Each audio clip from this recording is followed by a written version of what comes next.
Salam pemirsa, ketegangan dunia terus meningkat dengan berbagai peristiwa besar yang mengguncang panggung internasional. Ukraina meluncurkan serangan rudal ke Rusia menggunakan senjata buatan Amerika Serikat. Sementara Tiongkok diduga terlibat dalam sabotase infrastruktur penting di Eropa. Situasi ini menunjukkan semakin rumitnya dinamika geopolitik global.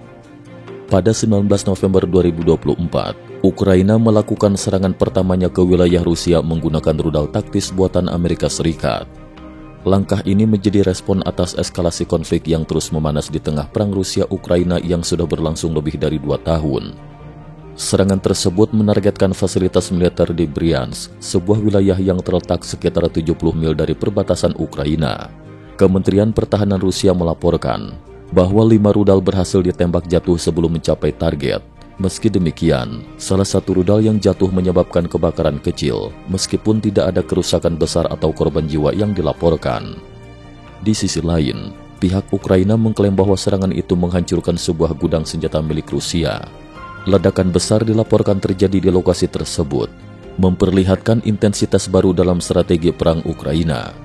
Ini adalah kali pertama Ukraina menggunakan rudal taktis jarak jauh yang disediakan oleh Amerika Serikat, menandai perubahan signifikan dalam pola pertempuran. Pejabat Amerika Serikat mengonfirmasi bahwa rudal yang digunakan dalam serangan ini adalah bagian dari bantuan militer yang diberikan untuk memperkuat pertahanan Ukraina. Presiden Volodymyr Zelensky menyatakan bahwa serangan ini hanyalah permulaan, sambil menegaskan bahwa tahun depan akan menjadi titik balik dalam konflik ini. Di tengah situasi ini, Presiden Vladimir Putin mengambil langkah besar dengan menandatangani kebijakan baru tentang penggunaan senjata nuklir. Kebijakan ini mempertegas bahwa Rusia hanya akan menggunakan senjata nuklir jika ada ancaman ekstrim terhadap kedaulatan atau integritas wilayahnya. Namun banyak pengamat internasional melihat kebijakan ini sebagai ancaman terselubung yang menurunkan ambang batas penggunaan senjata nuklir. Langkah ini memicu kekhawatiran besar di dunia internasional. Amerika Serikat melalui juru bicara Dewan Keamanan Nasional menyatakan bahwa mereka tidak akan mengubah postur nuklirnya sebagai respon terhadap kebijakan baru Rusia. Sementara itu, analis politik Tang Qingyuan menilai bahwa perubahan kebijakan ini merupakan bagian dari strategi intimidasi Putin untuk menekan Barat agar mengurangi dukungan senjata kepada Ukraina. Rusia juga mengumumkan percepatan pembangunan tempat perlindungan darurat bernama KUBM, Kubus Multifungsi. Struktur ini dirancang untuk memberikan perlindungan hingga 48 jam dari berbagai ancaman seperti ledakan nuklir, bahan kimia berbahaya hingga bencana alam. Langkah ini dianggap sebagai antisipasi terhadap kemungkinan eskalasi konflik ke tingkat yang lebih tinggi. Di sisi lain, dugaan sabotase oleh Tiongkok semakin memperkeruh hubungan internasional. Pada 17 dan 18 November 2024, 2 kabel listrik bawah laut yang menghubungkan Finlandia, Jerman, Swedia, dan Lithuania dilaporkan rusak. Insiden ini memutus koneksi internet dan listrik di beberapa wilayah serta memengaruhi jalur komunikasi penting di Laut Baltik. Awalnya, Rusia menjadi tersangka utama dalam insiden ini. Namun laporan investigasi terbaru menunjukkan keterlibatan kapal kargo Tiongkok bernama Yipeng. Kapal tersebut diduga sengaja merusak kabel bawah laut menggunakan peralatan khusus.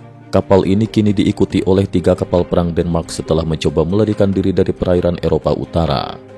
Media senior seperti Reuters dan analis Pang Chong menyebut sabotase ini sebagai strategi Partai Komunis Tiongkok untuk menciptakan kekacauan di Eropa. Langkah ini dianggap sebagai bagian dari upaya Tiongkok untuk mengganggu stabilitas politik dan ekonomi Eropa, terutama di tengah ketergantungan beberapa negara Uni Eropa terhadap investasi Tiongkok. Uni Eropa merespons insiden ini dengan meningkatkan pengawasan terhadap aktivitas asing di perairan Baltik. Menteri Luar Negeri Polandia bahkan mengancam akan menutup konsulat Rusia jika sabotase serupa kembali terjadi, menunjukkan eskalasi ketegangan di kawasan tersebut. Sementara itu, di Timur Tengah, konflik antara Israel dan Hizbullah terus memanas. Meskipun utusan khusus Amerika Serikat, Amos Hochstein, menyatakan bahwa kesepakatan gencatan senjata hampir tercapai, serangan roket dari Libanon ke wilayah Israel masih berlanjut. Serangan ini menewaskan seorang tentara cadangan Israel dan seorang komandan senior Hizbullah. Israel menyerukan mekanisme pelaksanaan yang lebih ketat untuk mencegah Hizbullah kembali memperkuat posisinya di sepanjang perbatasan. Situasi ini menunjukkan bahwa meskipun ada upaya diplomasi, perdamaian di kawasan itu masih jauh dari jangkauan. Dunia kini berada di bawah bayang-bayang konflik yang semakin kompleks. Dari serangan rudal Ukraina ke Rusia, pembaruan kebijakan nuklir Rusia hingga dugaan sabotase infrastruktur oleh Tiongkok, semua ini memperlihatkan eskalasi ketegangan yang dapat mengubah tatanan geopolitik dunia. Dengan masing-masing pihak meningkatkan langkah-langkah pertahanannya, prospek perdamaian global tampak semakin sulit diprediksi. Cukup sekian dulu, terima kasih atas perhatiannya.